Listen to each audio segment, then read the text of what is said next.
Dear Esther, I have now driven the stretch of the M5 between Exeter and Bristol over 21 times.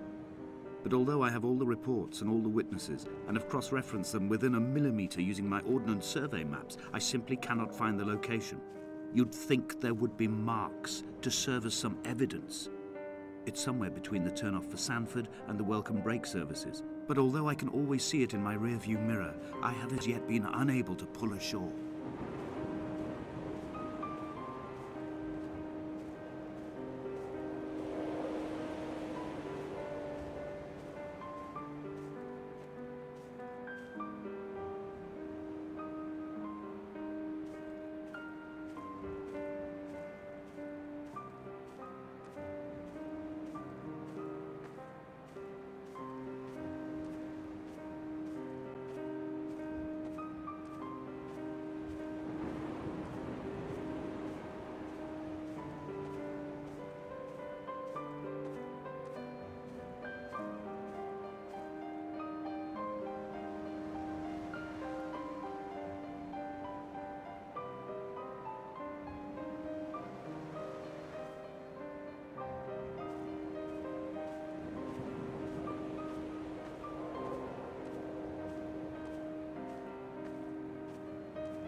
All night the boy has kept me lucid. I sat when I was at the very edge of despair, when I thought I would never unlock the secret of the island. I sat at the edge and I watched the idiot boy blink through the night. He's mute and he's retarded, and he has no thought in his metal head but to blink each wave and each minute aside until the morning comes and renders him blind as well as deaf-mute. In many ways, we have much in common.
There must be a hole in the bottom of the boat.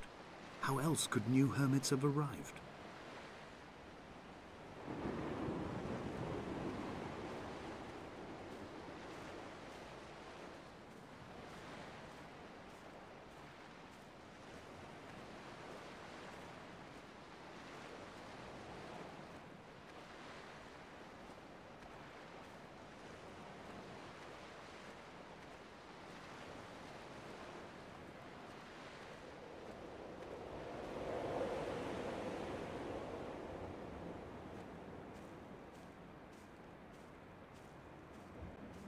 I had kidney stones, and you visited me in the hospital. After the operation, when I was still half submerged in anesthetic, your outline and your speech both blurred. Now my stones have grown into an island and made their escape, and you have been rendered opaque by the car of a drunk.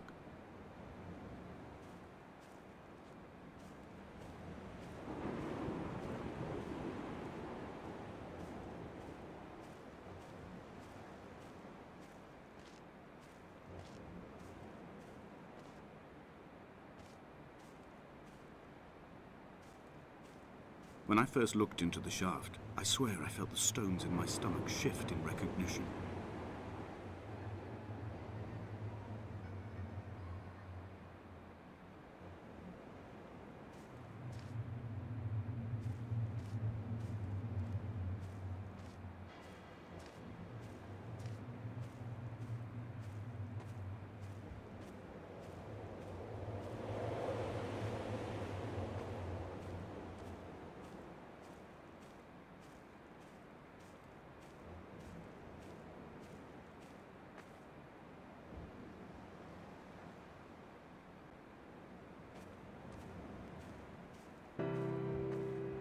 I've begun my ascent on the green slope of the western side. I've looked deep into the mountain from the shaft and understood that I must go up and then find the way under. I will stash the last vestiges of my civilization in the stone walls and work deeper from there. I'm drawn by the aerial and the cliff edge. There is some form of rebirth waiting for me there.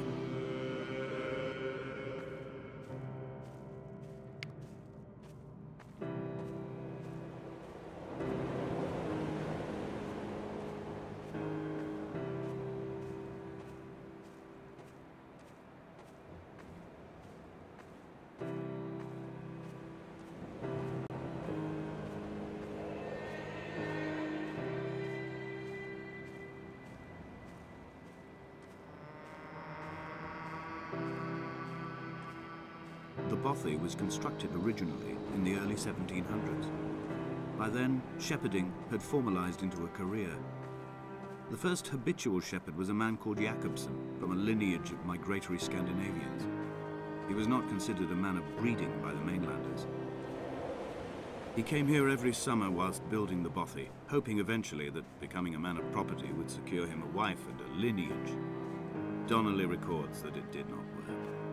He caught some disease from his malcontented goats and died 2 years after completing it. There was no one to carve white lines into the cliff for him either.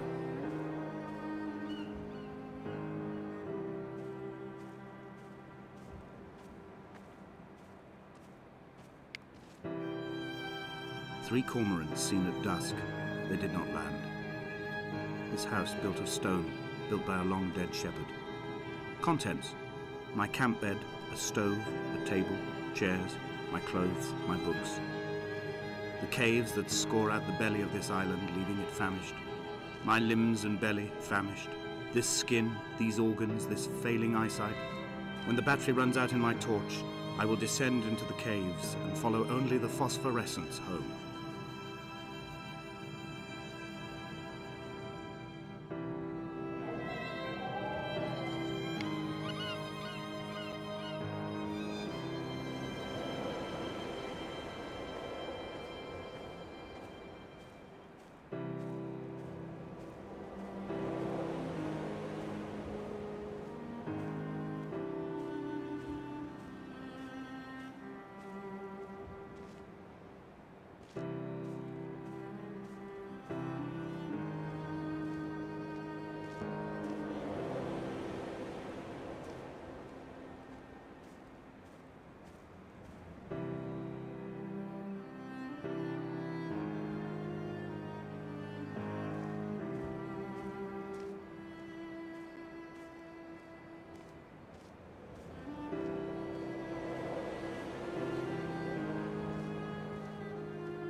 What to make of Donnelly, the laudanum and the syphilis? It is clearly not how he began, but I've been unable to discover if the former was a result of his visiting the island or the force that drove him here. For the syphilis, A drunk driver smashing his insides into a pulp as he stumbled these paths, I can only offer my empathy. We're all victims of our age. My disease is the internal combustion engine and the cheap fermentation of yeast.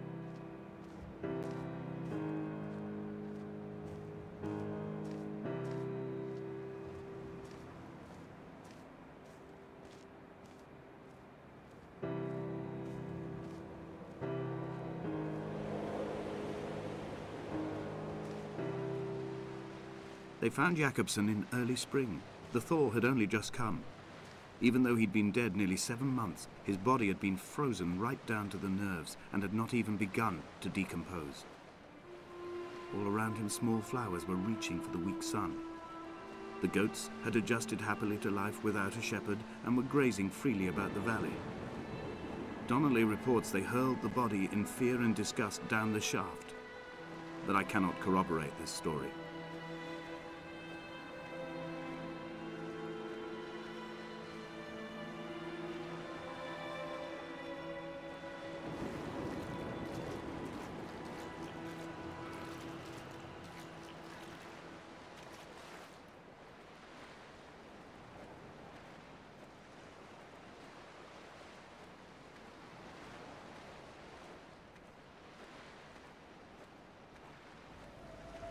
Climbing down to the caves, I slipped and fell and have injured my leg. I think the femur is broken. It is clearly infected. The skin has turned a bright, tight pink, and the pain is crashing in on waves, winter tides against my shoreline, drowning out the ache of my stones. I struggled back to the bothy to rest, but it has become clear that there is only one way this is likely to end. The medical supplies I looted from the trawler have suddenly found their purpose. They will keep me lucid for my final ascent.